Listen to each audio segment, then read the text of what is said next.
brangi mums visiems. Ypač aktualus paslaugų prieinamumas. Todėl visiems svarbu išgirsti, kokia kryptimi keliaus sveikatos apsaugos sistema artėjančiais metais. Jau 17-ąją konferenciją pradėsime pranešimu sveikatos sektoriaus stiprinimo politikos gairės. Pranešėjas Lietuvos Respublikos sveikatos apsaugos ministro patarėjas Nerijus Černiauskas. Nerijau, prašau jūsų tribūną.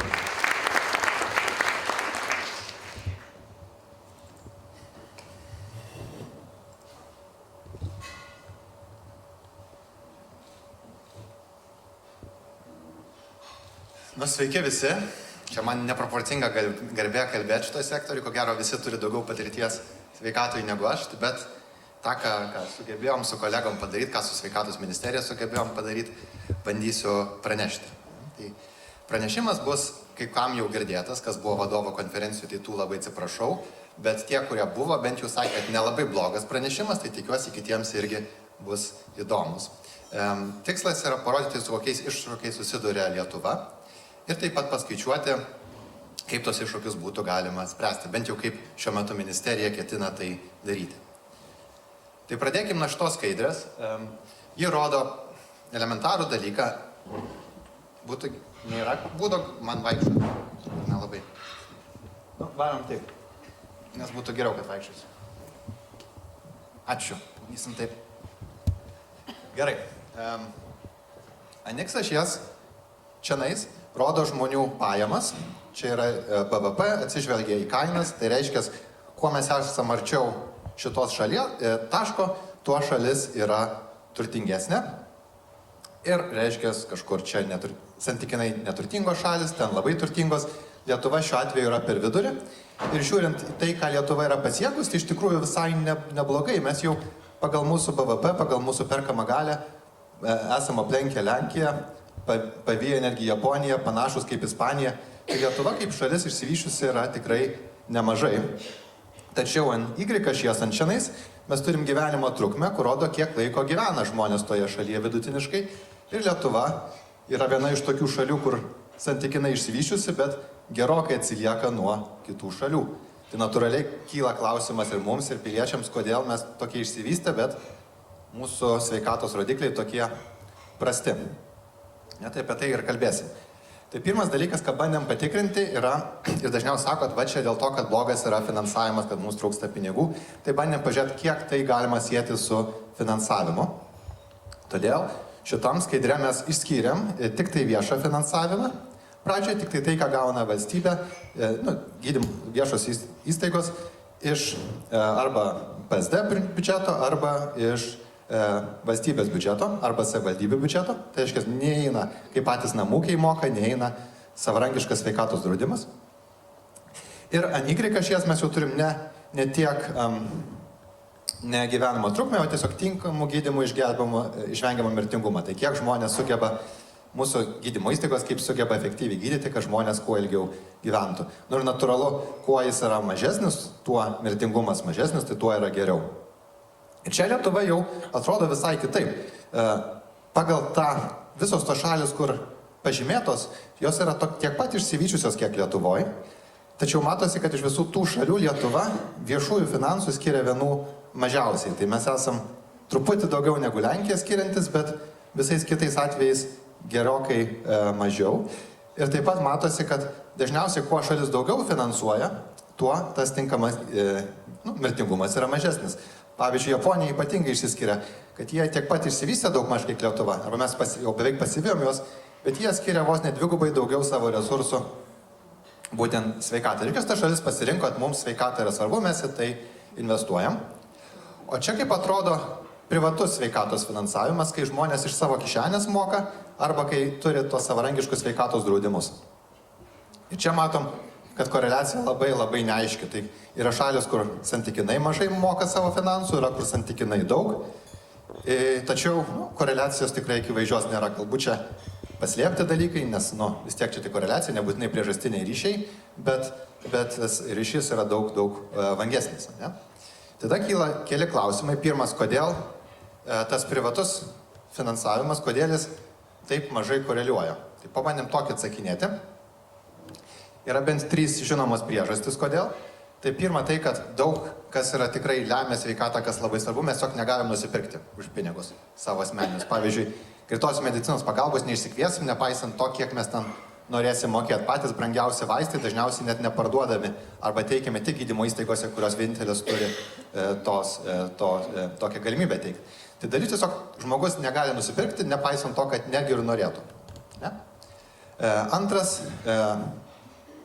toksai, čia labiau kvestionuojamas dalykas, bet literatūra bent ir teigiamas, kad viešos įstaigos labiausia akcentuoja kad bandyti palaikyti kuo geresnį lygį sveikatą, o privačios kartais labiau atsižvelgia į pajamas. Nu, natūralu, nes jeigu čia privačios ne tai, kad privačios, bet bent jau, kad iš privačių lėšų finansuojamos. Tai privačios, iš privačių lėšų gali imti tik tada, jeigu žmogus tu turi pinigų, arba yra apsidraudęs asmeniškai, arba ne, kitaip neįmanoma. O visuomenės lėšos visą laiką yra skiriamos pirmiausiai atsižvelgiant į sveikatą. Netgi mums reikia įrodinėti pastoviai finansų ministerijoje, kad tikrai mūsų resursai skiriami gydymui ir kad tai yra efektyvu. Ne? Dar kitas dalykas, kuris irgi yra įdomus, tai apie priemokas. Kartais sako, bet čia yra priemokos, būtent buvo kalbamas apie tokias medicininės priemokas. Kartais jos irgi yra taikomos, bet jos atbaido keli žmonės. Ir čia yra ilga diskusija, kada tos priemokos šiuo atveju už vaistus yra gerai, kas blogai. Mes turim argumentus, kad kuo daugiau priemokų, to liktai yra geriau, nes be reikalo žmonės neperka vaistų. Bet buvo atliktas puikus Zelandijos tyrimas, kuris bandė įsiaiškinti, ar tikrai žmonės be reikalo neperka vaistus, nes galbūt jie neperka vaistų, nepaisant to, kad jiems reikia tų vaistų. Ir labai nedaug šalių yra, kur tai padarė, bet Zelandijoje tikrai padarė normalų tyrimą. Tenais yra priemoka už vaistus apie $5 už vieną paketą iki $5, kas yra mažas labai kiekis. Bet jie pabandė daryti tokį eksperimentą, kur vieniem metam apie 500 žmonių paprašė, jūs turite teisę jokių priemokų nemokėti, netgi tų $5, ir palygino su kitais 500 žmonių, kurioms ir toliau tęsė tai reikėjo mokėti $1. Norėjau priėti, koks yra skirtumas. Kaip atrodo tie, kurie mokėjo tas priemokas, kurias ne. Rezultatai buvo tokie, kad tie, kuriems reikėjo priemoką mokėti tas $5 už vaistus, jie santykinai rečiau pirko vaistus, tai valstybė kaip ir sutaupė, bet tuo pačiu metu padidėjo hospitalizacijų skaičius, būtent tų žmonių, kurie dažniau atsisakė vaistų. Reiškia, valstybė kaip ir sutaupė, nes nereikėjo mokėti priemokų, bet valstybė kaip ir pralošė, nes reikėjo tos pačius žmonės hospitalizuoti. Ir bendras poveikis netgi buvo neigiamas. Čia dar ypatinga ta auditorija buvo, kad čia atsirinko ne bet kokius žmonės, o dažniausiai ypatingai tuos, kurie turi mažesnės pajamas. Tai šito išvada buvo, kad jeigu jau nori taikyti priemokas, tai bent jau pasirūpink, kad tos priemokos tikrai nebūtų taip, kad žmogus dėl pinigų atsisako to daryti. Tai va, toksai tyrimas. Tai yra priežastis, kodėl tas privatus pinigai nebūtinai bus tokie efektyvūs kaip viešieji. Tai jeigu yra galimybė, geriau skirti tam viešuosius išteklius. Čia yra kitas panašus rodiklis. Čia atrinktos ne visos paslaugos ir ne visi teikėjai, kurie teikia paslaugas, bet atsirinkti tik tie viešieji teikėjai, kurie labiausiai koreliuoja su tinkamu gydymu išvengiamu mirtingumu. Tai čia yra ligoninės, ambulatorijos. Ir čia Lietuva atrodo ypatingai prastai, kad ligoninėm laboratorijom mes skiriam iš visų vos ne mažiausiai lėšų, o kitos šalis gerokai daugiau. Tai va ta Japonija, kur skiria tiem teikėjam, kur labiausiai koreliuoja su išvengiamu mirtingumu, iš tikrųjų rodikliai daug geresni negu Lietuvoje, kur mūsų artimiausi konkurentai yra Slovakai, tiek pat skiria. Nu ir matom tiek jų finansiniai rodikliai, tiek sveikatos rodikliai labai labai panašus. Estai jau būtent šitiems teikėjams skiria gerokai daugiau ir jų rezultatai geriau. Reiškia, mums tikrai sunku sakyti, kad mūsų atsižvelgiant į Lietuvos tos prioritetus finansavimas tinkamas būtų. Tai čia apie tinkamą. Panašias galima koreliacijas daryti ir prevencinėmis priemonės išvengiamas mirtingumo. Bet čia ta koreliacija man mažiau patikima, dėl to, kad labai daug kas lemia tą prevenciją, bet ir tai ten rodo, kad Lietuvos yra šiek tiek silpnesnis rodikliai. Ne? Galim pažiūrėti, kaip atrodė laike. tais metais, kai buvo viešasis sveikatos finansavimas būtent tiem sektoriam, kurie labiausiai koreliuoja su mirtingumu, didinamas, dažniausiai tuo metu tinkamo gyvenimo mirtingumas irgi mažėjo. Vėlgi čia tik toks koreliacija, nebūtinai priežastinis ryšys, bet bent jau indikuoja, kad bent jau dalis finansų tikrai nėra švaistomi. Ne? Ir kokios yra pasiekmes? Jeigu yra per mažas finansavimas, aišku, kenčia, mes turim tas gydymo įstaigas, kurių didelė dalis yra minusininių, ypatingai su regiono ligoninėmis, rajono ligoninėmis, bet iš tikrųjų visas spektras yra viešų įstaigų, kurios bent jau pusmetį baigia nuostolingai, metai dažniausiai geresni vidutiniškai būna, bet bent pirmą pusmetį yra sudėtingi. Taip pat yra vis didinama privataus sektoriaus plėtra, tų tiekėjų. Tai mes jau matom, kad privačių vaistinių jau yra 100%, kaip ir buvo, bet vis daugiau ir kitų paslaugų teikia privačios. Ir tada kaip tik vyksta diskusija, kiek tai yra tinkama, kiek ne. Viena vertus, galima sakyti, kad didėja žmonėm pasirinkimas, ar jie nori viešoje, privačioje. Kita vertus, yra pastaruoju metu tikrai nemažai tyrimų, kad tik tai tiesa ne Lietuvoje, bet užsienyje, kad tos viešos ir privačios realiai jos yra arba panašios, arba viešos turi tam tikrų pranašumų.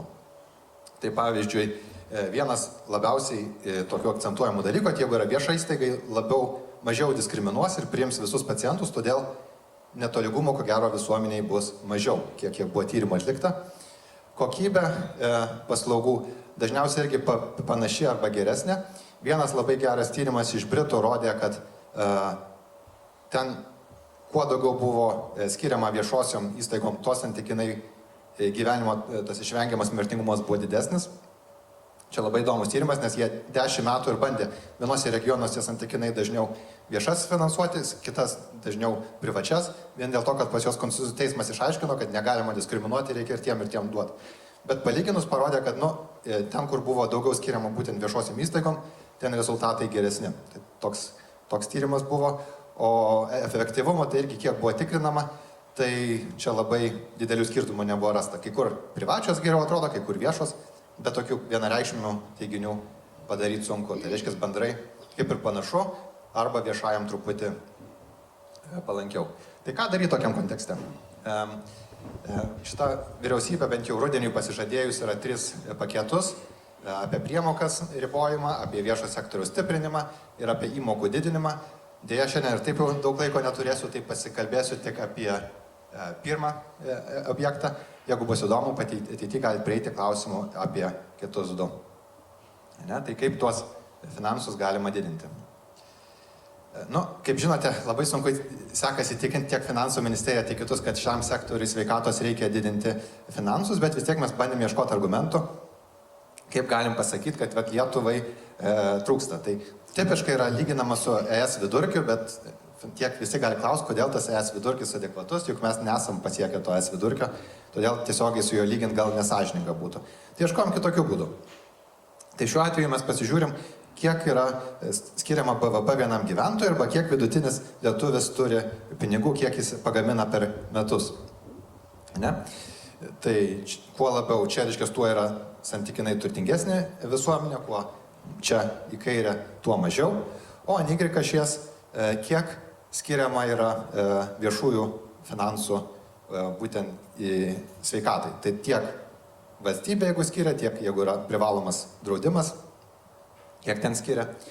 Ir raudona yra, čia šiuo atveju, Europos šalių kreivė, kaip dažniausiai juda Europos šalis, o šita žalia yra kiek tam skiria Lietuva.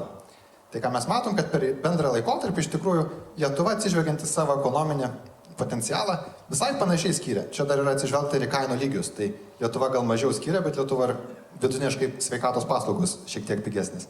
Tai mes panašiai teikiam, bet jau truputį skirtumas yra, jau truputį galėtumėm daugiau skirti. Tai čia apie ekonomiką kalbant, o čia apie populiaciją. Čia bandoma žiūrėti, kiek yra šalyje gyvenančių vyresnių žmonių ir priklausomai nuo to, kiek skiriama resursų sveikatai. Tai kiek buvę, beveik visos šalies, kai žiūri individualiai, čia yra Baltijos šalis, čia Vokietija, dažniausiai kuo daugiau vyresnių amžiaus žmonių, tuo taip pat ir santykiniau skiria sveikatai, nes objektyviai yra senėjimas, tai reikia tam daugiau skirti. Tai yra tie 2 parametrai, juos galima su modeliu padaryti, kad būtų bendras. tie, kas bandė ekonometrinius tyrimus, žino, kad ką įdėsi, tą ir gausi dažniausiai, bet kadangi tie poveikiai, tas BVP ir gyventojai yra logiški, tai mes juos įdėjom. Čia rodo, kad jeigu BVP didesnis, tai sveikatai reikia skirti daugiau, ir jeigu kuo didesnė vyresnių gyventojų dalis, tuo irgi daugiau. Tada galim paskaičiuoti, kiek Lietuvoje yra skiriama, kiek buvo skiriama ir kiek turėtų būti skiriama pagal tuos du faktorius. Tai taip, tai turim, pirmą turim faktą. Šitas raudonas, šita ruda tokia kreivė, čia rodo, kiek iš tikrųjų Lietuva skiria viešųjų finansų kaip procentas nuo BVP nuo 19 metų iki 24. Tai matom, kad mes seniau skiriam apie 4 procentus, tada per COVID pakilom iki 5,3, pastaruoju metu apie 5 grįžom. Ne? O tas modelis, kurį sukonstravom, atsižvelgiant į senėjimą ir į ekonomiką, rodo, kad Lietuva būtų galėjus skirti tą mėlyną kreivę. Ne? Ir kas yra įdomu, kad pavyzdžiui, COVID metu, tai Lietuva skyrė daug maž tiek resursų, kiek galėjo, ir 22 skyrė, kiek galėjo. Reiškia, kai mes sakom, kad šiuo metu sveikatai trūksta finansų, reiškia supras, kad tą pačią problemą turi ne tik Lietuva, bet visos kitos Europos šalis. Tai visų šalių resursai yra riboti ir mes tiesiog pagal mūsų potencialą nelabai galim reikalauti daugiau. Bet galim, bet bus pasiekmes kitiems sektoriui. O einant jau nuo 24 metų mes matom, kad jau didėja tas atotrukis. Tai reiškia, kad mūsų finansavimas išlieka koks buvo daugmaž, bet šalis vis senėja ir mes tampam vis turtingesni. Tai potencialiai mes jau galėtumėm sau leisti daugiau. Šitie yra parodyta, kiek yra numatyta, buvo bent jau numatyta pavasarį biudžete 3 metų trimetiniam skirti. Tai reiškia, Lietuva ir toliau ketina skirti apie 5,7-5,5% nuo BVP, bet pagal modelį mes jau galėtumėm vis skirti daugiau, dėl to, kad tiesiog šalis tampa turtingesnė. Ir tas skirtumas yra tiek, kiek galėtumėm papildomai skirti sveikatai, atsižvelgiant į tai, kad tikrai visuomenė senėja pastoviu tempu ir į tai, kad tiesiog šalis tampa turtingesnė. Ir padarius tokius skaičiavimus mes jau galim taikyti ir kitos koreliacijas. Mes galim prieskaičiuoti, kiek vidutiniškai padidinus finansavimą, kiek galima tikėtis, kad gelbės žmonių Lietuvoje, kiek vidutiniškai turėtų gyventi ilgia trukmė. Tikint, kad investavus į sveikatą bus didesnė grąža, galima ir tikėtis, kiek tai prisidės prie ekonomikos, kiek tai prisidės prie eilių. Reiškia, viską po truputį galima skaičiuoti. Čia nebūtinai yra tikslų skaičiai, aišku, nes čia yra tik tai koreliacinis modelis, bet bendra indikacija ir bendra tendencija jau aiškėja. Tai šiandien turbūt tiek. Ačiū, kad išklausėt. Dabar turim, tai jeigu turit klausimų, galim dabar ir dar paskui labai svarbią žinutę turėsiu perduoti. Tai nežinau, kaip daryti. Taip, tai jeigu jūs galite, grįžkite prie tribūnos. Jeigu turite klausimų, galite drąsiai klausti, aš jums suteiksiu galimybę kalbėti į mikrofoną ir pasakyti savo klausimą, o tuomet jūs nuo tribūnos galėsite jau atsakyti, gerai? Tai jeigu turite klausimą, pakelkite ranką, kad būtų patogu matyti, taip?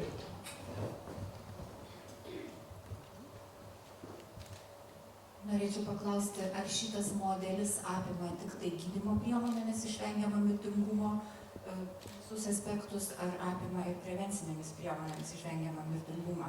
Ir kokia yra ateitis prevencinėmis priemonėmis išvengiamą mirtingumo finansavimo Lietuvoje? Dėkui. Iš tikrųjų mes sukūrėm 2 modelius. Tai vienas yra apie tinkamų gydymų, tai ten, kur rodžiau kairiai skaidriai. Ten jis rodo, kiek Lietuva atsiskiria nuo to, o kitas yra grinai prevencinėmis priemonėmis.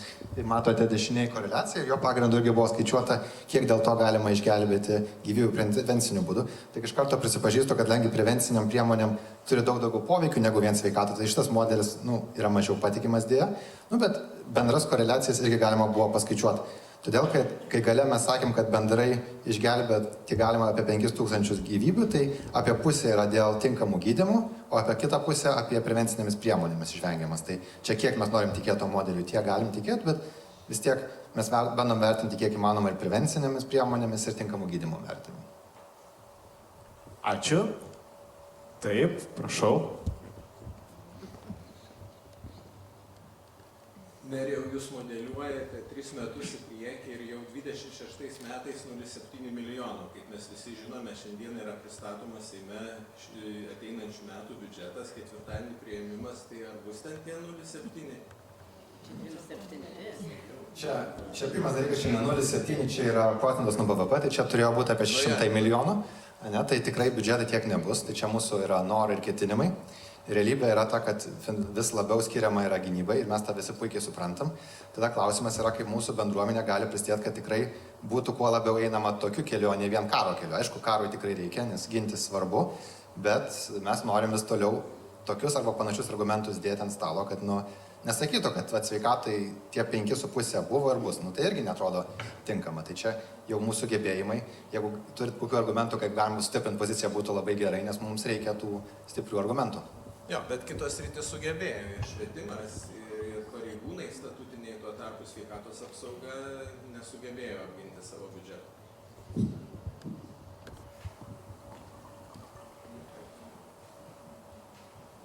Taip, ar dar turėsime klausimų? Prašau, drąsiai klauskit. Taip. Tuomet noriu nuoširdžiai padėkoti sveikatos apsaugos ministro patarėjui Nerijui Černiauskui. Sakėte, kad dar turite svarbę žinutę. Tai laikas jai. Tai dar labai norim padėkoti nuo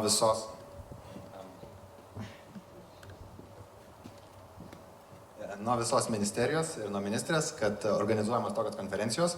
Tai galimybė tikrai pasidalinti žiniomis ir malonu, kad tai 17 metų tęsis. Ir tai tikrai vienas iš būdų suburti bendruomenį. Mes matom, kad planai mūsų dideli, bet kartais sunkiai sekasi įgyveninti, bet vis tiek jeigu kartu būsim, tai tikėtina, kad labiau įgyveninsim, negu apskritai būtumėm atskirai. Tai tikrai tą vertinam ir norim pakviesti direktorių įteikti nuo mūsų visų.